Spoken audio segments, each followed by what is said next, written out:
할렐루야.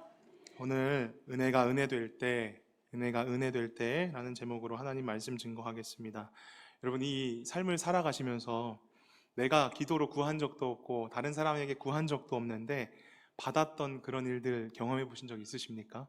내가 계획한 것이 아니었는데 상대방이 먼저 나에게 와버렸던 그런 사랑, 내가 자격을 갖추기도 전에 이미 나에게 주셨던 그 신뢰, 내가 만들지 않았는데 내 삶에 이미 놓여 있었던 그 은혜, 그런 순간에 사람은 두 가지 반응 중에 하나를 보입니다. 하나는 이거 내게 아닌데 하면서 슬그머니 이렇게 이탈하게 되는 것이고, 다른 하나는 그 자리에 주저앉아서 어떻게 하겠습니까? 펑펑 우는 거예요. 그런데 여러분, 은혜라는 걸 우리가 평생 경험하며 살아가지만 이 은혜라는 건 참 신기합니다. 분명히 값없이 받은 선물인데 그걸 값없이 받아야 되는 건데, 그래야 누릴 수 있는 건데, 그것을 다시 내가 갚아야 할 것처럼 짊어지고 살아가는 사람들도 있다는 거예요. 은혜가 주어졌다고 해서 저절로 은혜가 나에게 주어지는 것이 아닙니다. 그 은혜를 있는 그대로 받아들이는 순간 비로소 은혜가 되는 것입니다. 오늘 본문 사무엘하 7장 24절에서 29절에 바로 그 두 번째 같은 반응을 보였던 한 사람의 기도, 그 사람 누굽니까? 다윗입니다. 다윗은 자기가 구하지 않은 것을 받고 하나님 앞에 무릎을 꿇고 간절히 눈물을 흘리면서 기도했습니다. 저 이 말씀을 준비하면서 여러 가지 질문들이 떠올랐는데, 그럼 나는 하나님 앞에서 무엇을 드리면서 살아왔을까? 내가 만든 것을 구했을까? 하나님이 주셨던 것에 감사하면서 그 은혜를 누리면서 살아갔을까? 오늘 이 시간 이 질문을 여러분들과 함께 붙잡고 나아가려고 합니다. 먼저 이 기도가 나오게 된 그 자리를, 배경을 봐야 되는데, 사무엘하 7장 1절에 다윗은 이제 주변의 모든 원수들을 다 물리쳤고 궁에서 편안히 사는 왕이 되었습니다. 아무도 함부로 할 수 없는 이스라엘의 왕이 되었습니다. 그런데 다윗의 마음에 걸리는 게 있었습니다. 무엇인 줄 아십니까? 자, 보세요. 다윗이라고 일단 생각하세요. 다윗인데 이제 왕이 됐습니다. 아름다운 궁전에 사는데 누가 생각나야 돼요? 하나님이 생각나는 거예요. 왜 그래요? 나는 정말 고급진 그런 어떤 자재들로 만든 이 귀한 궁전에 사는데 하나님은, 그 하나님의 궤가 천막, 그 회막 안에 그대로 있었잖아요. 그 다윗이 이 나단 선지자를 불러서 말을 하는 겁니다. 선지자님, 내가 가만히 있을 수 없습니다. 내가 하나님 위해서 집을 짓겠습니다. 여러분, 이게 굉장히 멋있어 보이는 그런 고백 아니겠습니까? 나단 선지자가 이걸 보고 그도 아마 감동했을 것 같아요. 야, 왕이 원하시는 대로 하시옵소서. 그리고 축복해 줬습니다. 근데 그날 밤 하나님께서 나단 선지자에게 찾아가시는 거예요. 그리고 그 무슨 말씀을 하셨냐? 내가 나를 위해 집을 짓는 것이 아니고 내가 너를 위하여 집을 지어주겠다.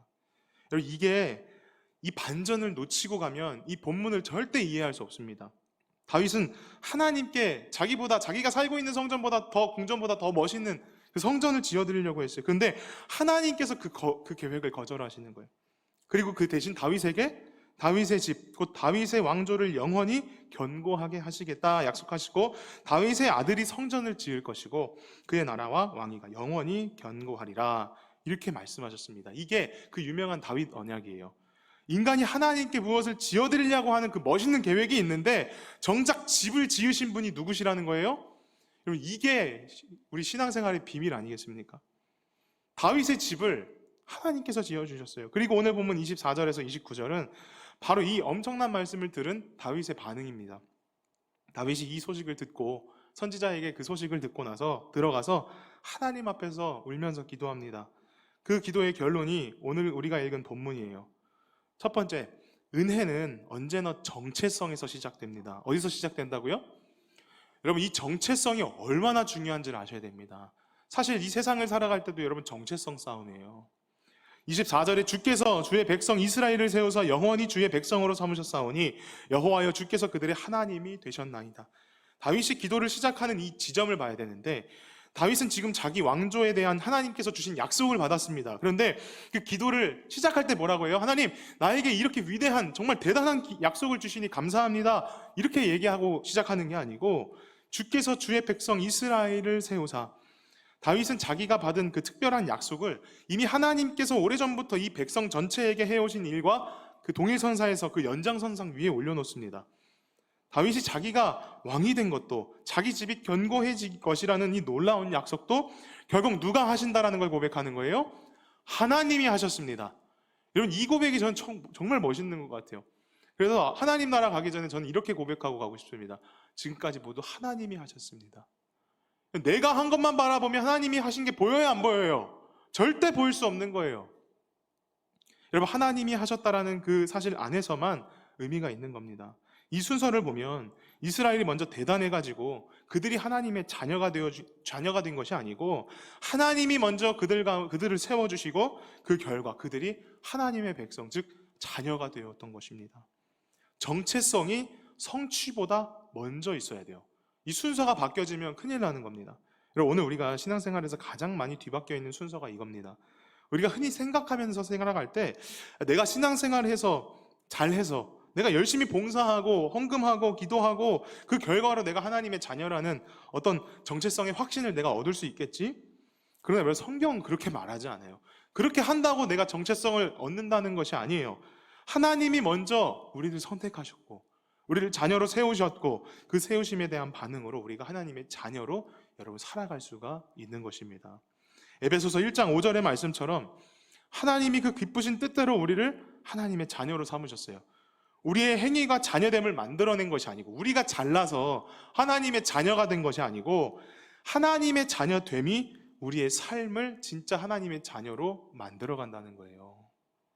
여러분, 그렇게 되면 그렇게 돼야지만 진짜 신앙생활 안에서 자유함이 있습니다. 이게 확인되지 않으면 우리의 신앙은요, 평생 성취만 쫓아가게 되어 있습니다. 그 성취를 통해서 내가 정체성을 확인하려고만 하는 거예요. 그리고 계속 그 몸부림만 치면서 살아가는데, 그렇게 되면요, 여러분, 신앙생활 굉장히 고되집니다. 왜냐하면 성취는요, 내가 1을 성취했으면 다음은 1을 성취라고 봐요, 안 봐요? 보십니까, 여러분? 내가 1을 했어요. 다음은 1을 성취로 보지 않습니다. 2로 해야 되는 거예요. 어제 기도를 잘했으면 오늘은 더 잘해야 되고, 지난달에 헌신했으면 이번 달 더 헌신해야 내가 하나님의 자녀라는 것을 느끼게 된다는 거예요. 그렇게 살아갔으면. 그런데 그것은 복음이 아닙니다. 이것은 은혜로 착각하게 만드는 율법주의입니다. 다윗은 자신이 했던 어떤 업적을 하나님 앞에 자랑하고 그렇게 하지 않았어요. 하나님, 내가 골리앗 이긴 거 보셨죠? 나 그때 무서웠는데 나 그때 물맷돌 던지는 거 보셨습니까? 기가 막히죠? 이렇게 얘기하지 않아요. 사울에게서 도망다니다가 내가 죽일 수도 있었지만 옷자락만 베는 거 보셨죠? 저 옷자락 진짜 잘 뱄죠? 여러분, 이렇게 자랑하지 않아요. 다윗은 철저하게 주께서 세우셨습니다. 하나님께서 하셨습니다. 하나님의 신실하심과 행하심을 고백합니다. 저는 참 이 다윗이 너무 좋아요. 둘째, 참된 기도는 하나님 말씀을 붙잡는 겁니다. 25절에 여호와 하나님이여 이제 주의 종과 종의 집에 대하여 말씀하신 것을 영원히 세우셨사오며 말씀하신 대로 행하사. 여러분, 지금 다윗이 무엇을 구합니까? 지금 새로운 것을 구하는 게 아니에요. 하나님께서 다윗에게 주셨던 그 약속의 말씀, 그 약속의 말씀을 붙잡고 하나님께 나아가는 겁니다. 말씀하신 것을 영원히 세우시며 말씀하신 대로 행하여 주시옵소서. 다윗이 지금 하고 있는 걸 잘 봐야 돼요. 주신 말씀을 붙잡고 하나님 앞에서 아뢰는 것, 이것이 기도입니다. 기도는 우리가 하나님을 선택해가지고 하나님께 어떤 마음을 만들어내는 것이 아니고, 기도는 하나님이 이미 약속하신 그 말씀을 붙잡고 그것을 우리 입으로 확인하고 내 삶에 초청하고 하나님께 고백하는 겁니다. 사람들이 그런데 기도를 오해하는 경우가 있어요. 내가 얼마나 간절하게, 얼마나 여러 번, 얼마나 뜨거운 눈물로 구하느냐에 따라서 하나님께서 응답하시겠지? 여러분, 죄송한데 눈물의 양을 보는 건요, 기도가 아니고 그냥 감정 호소에 불과합니다. 눈물을 흘리면 그 순간 내 마음은 여러분 시원할 수 있습니다. 그런데 하나님이 그걸 인정해 주시는 건 아니에요. 다윗의 기도는 그렇지 않았습니다. 다윗은 자기 열심으로 하나님의 마음을 움직이려고 한 것이 아니고 하나님의 신실하심을 근거로 삼아서, 뭐냐면 하나님께서 하신 말씀이니까 누가 지키신다는 거예요? 하나님께서 지키신다. 그게 하나님의 신실하심이에요. 26절에 사람이 영원히 주의 이름을 크게 높여 이르기를 만군의 여호와는 이스라엘의 하나님이라 하게 하옵시며 주의 종 다윗의 집이 주 앞에 견고하게 하옵소서. 다윗의 기도의 궁극적인 목적이 여기 있습니다. 다윗의 집이 견고해지는 것이 목적이 아니고, 그것을 통해서 사람이 영원히 주의 이름을 크게 높이는 것, 오직 하나님만 왕이십니다, 이것을 평생 고백하는 것에 목적이 있다라는 것입니다. 여러분, 다윗은 자기 왕조의 영속이 곧 하나님 이름과 영광과 연결되어 있다는 것을 알았습니다.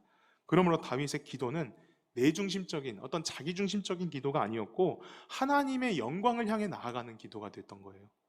세 번째, 우리가 기도할 수 있는 이유는 하나님이 먼저 귀를 여셨기 때문입니다. 다시요. 우리가 기도할 수 있는 이유는 하나님이 먼저 귀를 여셨기 때문이에요. 나의 귀를 먼저 열어주셨기 때문에 가능하다는 겁니다. 오늘 본문에서 가장 중요한 구절 27절인데요. 우리 한번 27절의 말씀을 함께 같이 읽겠습니다. 27절입니다. 시작.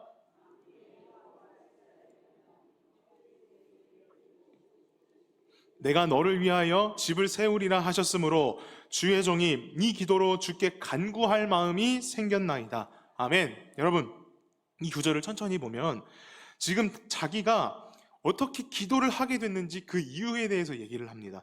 주의 종이 이 기도로 주께 간구할 마음이 생겼나이다. 지금 다윗이 하나님, 제가 원래 그 마음 주시기 전에도 내가 먼저 하나님께 기도하려고 했는데 그게 아니고 주께서 먼저 제 귀를 여시고 그 열린 귀를 통해서 말씀을 들려주셨기 때문에 내가 그 말씀 붙잡고 기도할 수 있습니다. 이렇게 고백하는 거예요. 이것이 바로 오늘 이 시대 기도에 대해서 씨름하는 우리 모두에게 던져야 될 질문이고 우리가 배워야 할 다윗의 자세입니다. 많은 분들이 이런 질문 앞에서 멈춰서게 되는 경우가 있어요. 아니, 그러면 하나님이 먼저 다 이미 정하셨으면 내가 기도하는 게 무슨 의미가 있습니까? 기도한다고 그럼 하나님의 뜻이 바뀌겠습니까? 안 바뀌면 내가 기도할 이유가 무엇입니까? 실제로 많은 성도들이 이 기도의 자리에서 무릎을 꿇지 못하게 만드는 매우 현실적인 걸림돌이 지금 드린 이 질문들이에요. 오늘 본문이 그 질문에 명쾌한 답을 줍니다. 기도는 하나님의 뜻을 바꾸는 것이 아니라 이미 하나님께서 말씀하신 것을 순종하며 고백하는 것입니다. 여러분, 순서를 봐야 돼요. 하나님이 먼저 우리의 귀를 열어주시고 말씀을 주시는 거예요. 내가 너를 위하여 집을 세우리라, 그 말씀을 들은 다윗 안에 비로소 무슨 마음이 생겼다는 거예요? 아, 내가 기도해야겠구나, 내가 전심으로 하나님 앞에 나아가야겠구나, 그 말씀이 생겨났다는 거예요. 그 마음이 생겨났다는 거예요. 하나님이 여러분 만약에 침묵하셨다면 우리는 하나님 앞에 기도하러 나올 수 없습니다. 다윗이 기도할 수 있었던 유일한 이유는 하나님이 먼저 입을 여셨기 때문입니다. 그러므로 기도는 하나님을 설득하는 어떤 협상, 딜 이런 것이 아니고 하나님이 주신 약속을 붙잡고 약속의 문 안으로 여러분 걸어 들어가는 거예요. 우리가 기도할 때 우리는 없는 것을 만들어내는 것이 아니고 이미 주신 그 말씀, 하나님이 주신 그 말씀하신 은혜와 약속의 자리로 여러분 담대하게 나아가는 겁니다. 이것이 귀를 여신다, 이렇게 얘기하신 표현이에요. 내가 먼저 하나님께 귀를 기울인 것이 아니고 하나님이 우리의 닫힌 귀를 열어주셨다. 여러분, 이게 은혜인 줄 믿습니다. 여러분, 제가 평생 모태신앙으로 평생 교회 냄새 맡으면서 교회 밥 먹고 살아온 사람인데, 교회를 떠나가는 사람들, 교회에 시험 들었다는 사람들 10중 8구 열에 열이면 다 어떻게 시험 드냐면요, 말씀이 들리지 않는 것부터 시작합니다. 여러분, 말씀이 들리십니까? 여러분, 하나님께서 귀를 열어주신 줄 믿습니다. 여러분, 살 사람은 귀가 열려요. 죽을 사람은 귀가 닫혀버립니다. 그 전하는 말씀 메시지가 이상하다고 생각돼 버리는 거예요. 은혜를 받지 못하게 됩니다. 여러분, 오늘 우리가 이 자리에 예배당의 문을 열고 들어온 것, 지금 이 말씀을 듣고 계신 것 자체가 하나님의 은혜로 고백되시기를 축복합니다. 내가 스스로 이 성전에 나와서 신앙을 내가 쌓아가는 게 아니에요. 여러분이 여기까지 오게 된 것, 이 말씀 앞에 앉아있는 것, 이 자체가 하나님께서 먼저 허락하셨기 때문에 우리가 누리는 것입니다. 네 번째, 하나님의 말씀은 참됩니다. 28절에 주 여호와여, 오직 주는 하나님이시며 주의 말씀들이 참되시나이다. 주께서 이 좋은 것을 주의 종에게 말씀하셨사오니. 다윗은 여기서 하나님의 말씀에 대해서 정말 중요한 진술을 합니다. 주님의 말씀은 참되십니다. 여러분, 이게 감정적인 표현이 아니에요. 이건 하나님께서 진짜 신실하신 하나님이시다. 이후에 그 후대 사람들에게도 하나님의 신실하신 그 약속의 말씀을 붙잡고 나아가라고 얘기하고 있는 겁니다. 내 감정에 속지 말고 하나님의 말씀을 붙잡고 나아가라는 그 다윗의 호소라는 거예요. 민수기 23장 19절에 하나님은 사람이 아니시니 거짓말을 하지 않으시고 인생이 아니시니 후회가 없으시도다. 어찌 그 말씀하신 바를 행하지 않으시며 하신 말씀을 실행하지 않으시랴. 여러분, 이 말씀이 지금 다윗이 고백하는 것과 완전히 비슷하지 않습니까? 우리가 살아가는 이 시대는요, 참 많은 것들이 무너진 시대입니다. 이제 우리가 원래 동방예의지국이라고 했는데 여러분, 이젠 그런 것도 없어요. 정이 많은 국가였는데 여러분, 그런 것도 없습니다. 정말 차가워졌습니다. 그리고 또 뭐가 무너져서 신뢰가 무너졌어요. 그러다 보니까 옆에 있는 그 이웃을 사랑하고 이렇게 뭘 해주려고 하는 게 아니라, 사랑하는 마음으로 섬겨주려는 것이 아니고, 저놈아 이상한 사람 아닌가, 이렇게 생각하게 되는 거예요. 여러분, 사람의 약속을 믿기가 어려워졌습니다. 실제로 여러분, 우리가 살아갈 때 어떻게 돼요? 정치인들이 공약, 기업의 광고, 가까운 사람들이 약속, 다 그때는 그렇게 말했지만 하고 아무렇지도 않게 여러분 뒤집히는 걸 우리가 수없이 지금도 경험하고 있지 않습니까? 그러니까 현대인들이 습관적으로 뭐를 갖게 된 거예요? 신뢰가 무너졌으니까 의심하게 될 수밖에 없잖아요. 근데 여러분, 저는 의심하지 마세요, 이런 얘기를 하고 싶지 않습니다. 의심이 필요할 때가 있습니다. 근데 문제가 뭐냐면 그 의심을 누구한테까지 갖고 오게 돼요? 하나님한테까지 갖고 오게 되는 거예요. 하나님 진짜 날 사랑하시나? 하나님이 진짜 이 약속을 지키시나? 야, 지금 나는 광야 같은데 여기에 영광이 진짜 나타나나?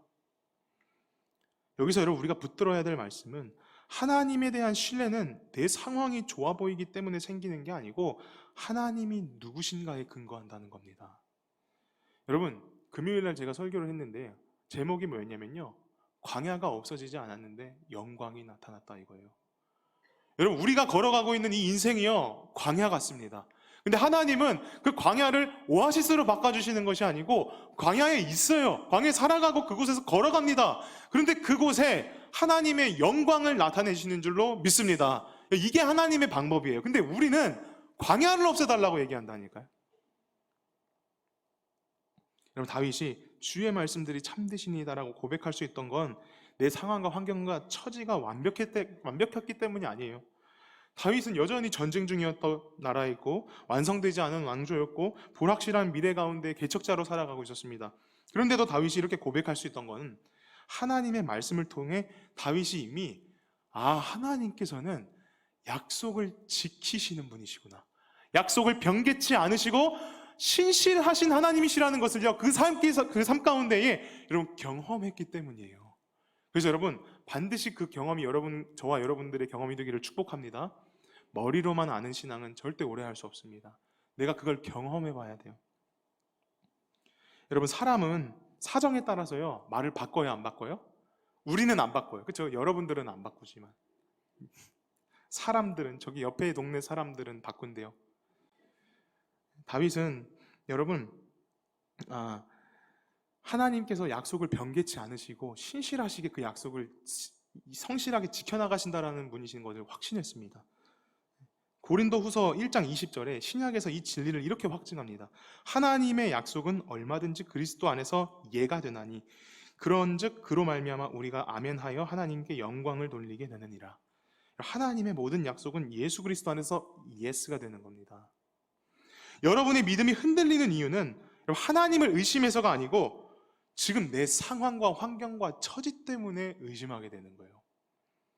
그러나 오늘 다윗의 고백은 우리에게 분명히 말합니다. 상황이 약속을 증명해 주는 것이 아니라 하나님의 성품이 약속의 근거가 된다는 겁니다. 그러니까 이게 무슨 말이에요? 쉽게 말하면 내 상황은 지금 광야를 걸어가는 것 같지만 그럼에도 하나님은 약속을 어떻게 하신다? 지키시고 계신다. 여러분, 믿으시기를 축복합니다. 우리는 여러분 상황을 보고 하나님께서 하시겠구나를 그냥 얘기하고 바라보는 것이 아니고 하나님을 보고 상황을 해석할 수 있어야 돼요. 지금 이때 하나님께서 원하시는 고백이 무엇일까? 지금 하나님의 마음이 어떤 마음일까? 여러분, 그것을 알아가시기를 축복합니다. 다섯째, 은혜를 받은 자만이 담대하게 구할 수 있습니다. 어떻게 한다고요? 은혜를 받은 자만이 담대하게 구할 수 있어요. 본문 29절입니다. 이제 청하건대 종의 집에 복을 주사 주 앞에 영원히 있게 하옵소서. 주 여호와의 말씀하셨사오니 주의 종의 집이 영원히 복을 받게 하옵소서. 이제 청하건대, 여기서 다윗은 여러분 마침내 구체적으로 하나님께 기도합니다. 이 구절을 자세하게 보면 굉장히 조금 흥미로운 게 있는데, 다윗이 여러분 하나님께 복을 달라고 고백합니다. 그리고 나서 하나님께서 말씀하셨사오니 라고 그 근거를 구체적으로 하나님께 제시합니다. 하나님, 나 복 받을 수 있습니다. 그 이유가 뭐예요? 하나님께서 나에게 복 주시기로 하셨기 때문입니다. 이렇게 얘기하고 있는 겁니다. 여러분, 다윗의 담대함은 자기 확신에서 나온 게 아니고 하나님의 말씀에서 나왔다는 것을 기억하시길 바랍니다. 그냥 근거 없이 여러분, 그래서 요즘에 그런 말, 옛날 말이긴 한데 근자감 들어보셨어요? 근자감, 그러니까 모르셔도 돼요. 그거 근거 없는 자신감이라는 줄임말인데, 근자감, 근거가 없는데 자신감만 막 충만해가지고 막 다 할 수 있을 것 같은데 근거가 없어. 그건 허풍입니다. 객기가 될 수 있고. 그러나 여러분, 다윗은 이 담대함은요, 허풍이 아니고 객기가 아니었어요. 왜요? 그 근거가 뭐예요?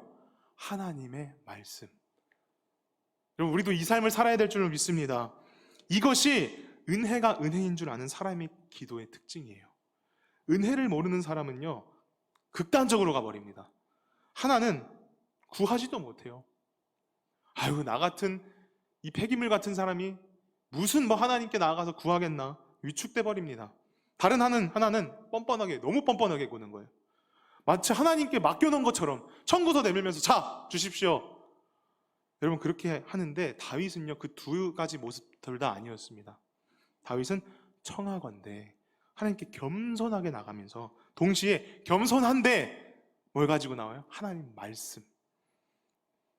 이것을 가지고 나갑니다. 이게 은혜 안에서의 담대함이에요. 내 자격이 아니라 하나님의 약속을 근거로 구하는 담대함. 그러니까 여러분, 약속이 없으면 담대할 수 없어요. 그러니까 여러분, 하나님께서 주신 약속을 가지고 하나님께 담대하게 나아가시기를 축복합니다. 히브리서 4장 16절이 말하는 게 바로 그겁니다. 그러므로 우리는 긍휼하심을 받고 때를 따라 돕는 은혜를 얻기 위하여 은혜의 보좌 앞에 담대히 나아갈 것이라.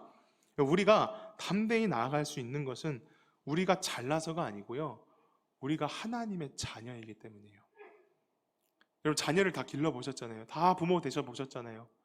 저도 자녀를 2명을 기르고 있는데 참 힘든 게 뭐냐면, 해주면 안 되는 상황에서도 구해요, 안 구해요?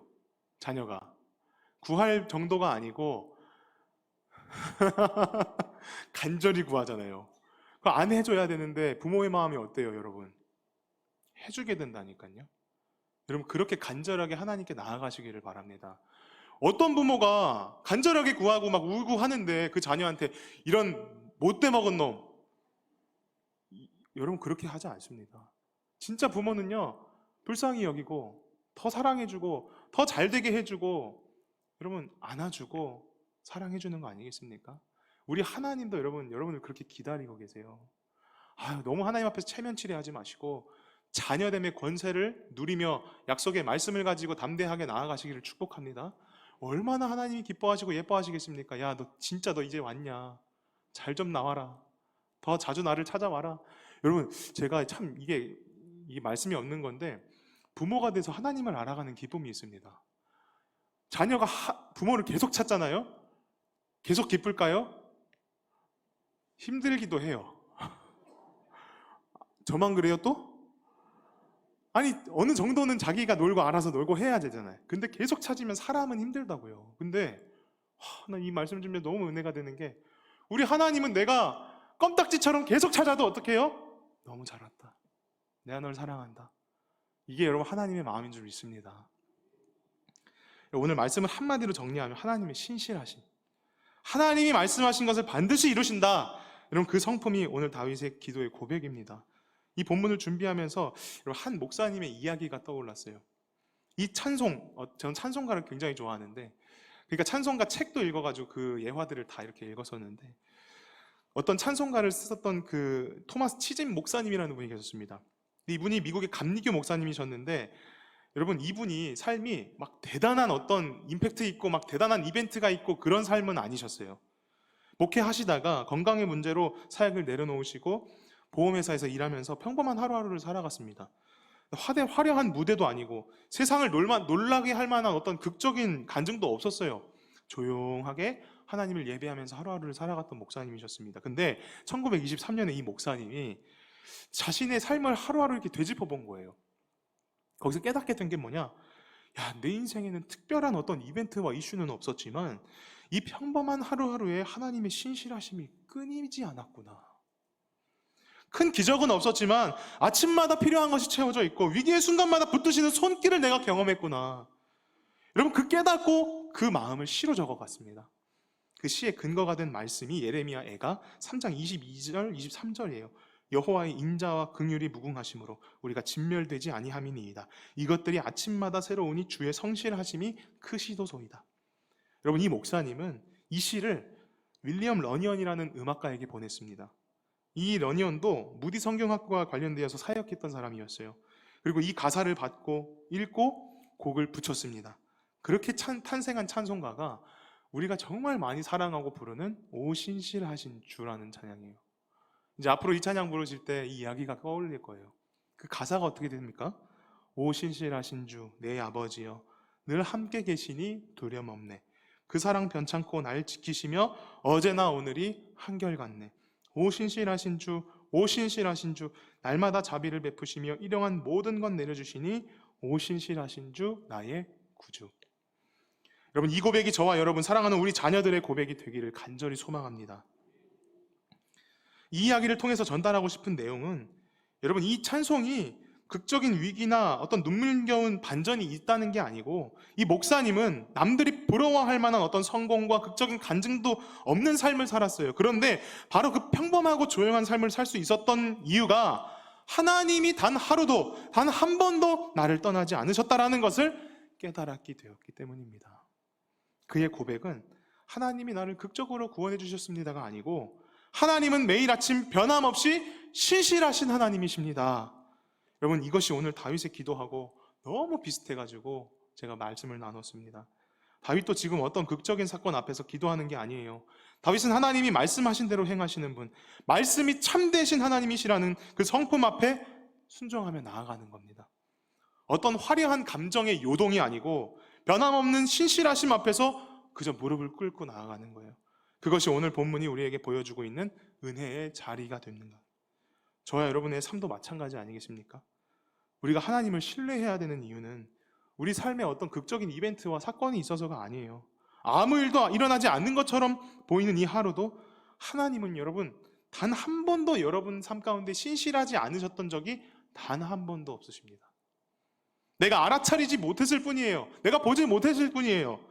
지금 우리가 어디 서 있습니까? 이제 이 말씀을 우리 자신에게 비춰보고 다윗이 처음에 어떻게 했는지 다시 한번 보려고 합니다. 다윗은 하나님의 집을 지으려고 했어요.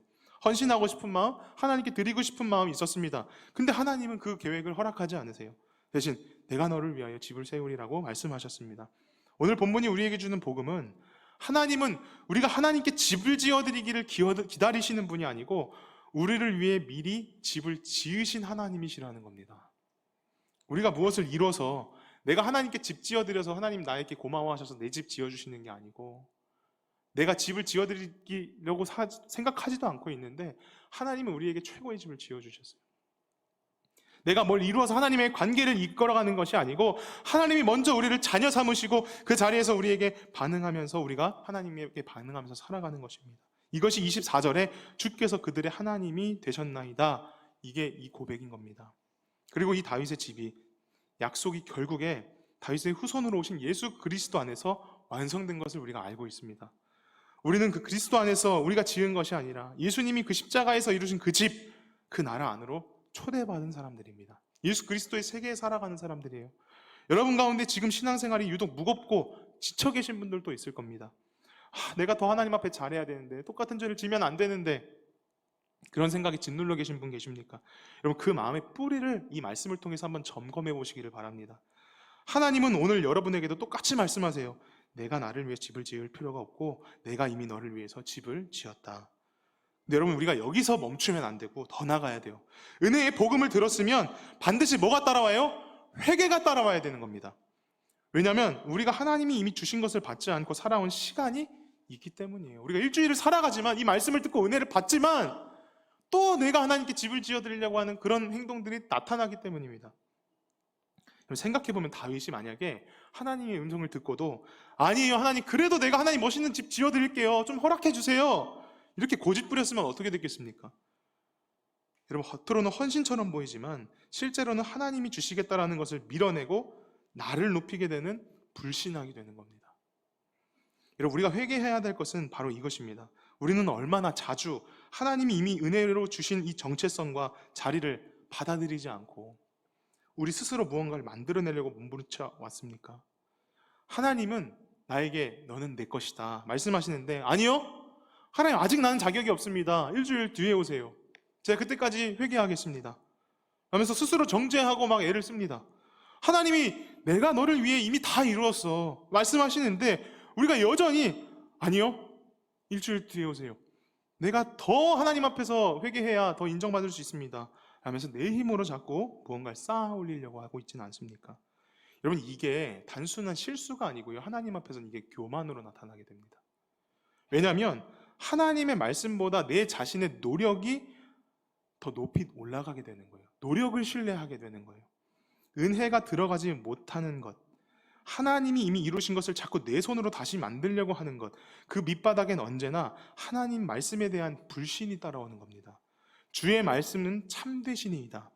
여러분, 이렇게 고백하지 못하는 마음, 그것이 우리가 회개해야 될 자리라는 거예요. 다윗의 기도가 마지막에 어떻게 끝납니까? 화려하고 위대한 그런 선언이 아니고, 이제 청하건대 종의 집에 복을 주사 주 앞에 영원히 있게 하옵소서. 여러분, 이제 청하건대, 여기에 얼마나 많은 것이 담겨 있습니까? 이것은요, 자기 확신에 찬 사람의 요구가 아니고 자기 힘으로 아무것도 만들어낼 수 없다라는 것을 아는 사람, 오직 하나님이 이미 하신 말씀을 붙들고 드리는 겸손한 고백입니다. 여러분, 다윗은요 이스라엘 왕이었어요. 그때 당시 왕은요, 내 마음에 안 들면 누굴 죽여도 문제가 되지 않았던 그런 놀라운 능력을 갖고 있던 사람이었습니다. 전쟁의 영웅이었고 시인이었고 사람들이 우러러보는 지도자였습니다. 그런데 그 다윗이 여러분 이미 나와서 하나님께 청하건대, 이게 뭐냐면, 하나님, 내가 이스라엘의 왕이 아닙니다. 하나님이 왕이십니다. 여러분, 저는 그래서 다윗이 너무 좋아요. 다윗은요 왕이었지만 자기가 왕 되려고 하는 것이 아니라 하나님의 왕 되심을 고백했던 사람이었습니다. 그 위대함을 내려놓고 하나님의 신실하심을 고백하며 나왔습니다. 여러분, 오늘 우리도 하나님 앞에서 모든 것을 내려놓으시기 바랍니다. 내가 성취한 것, 모든 노력, 모든 자랑거리 다 내려놓고 그저 다윗처럼 하나님 이젠 청하건대 하며 엎드리시기를 축복합니다.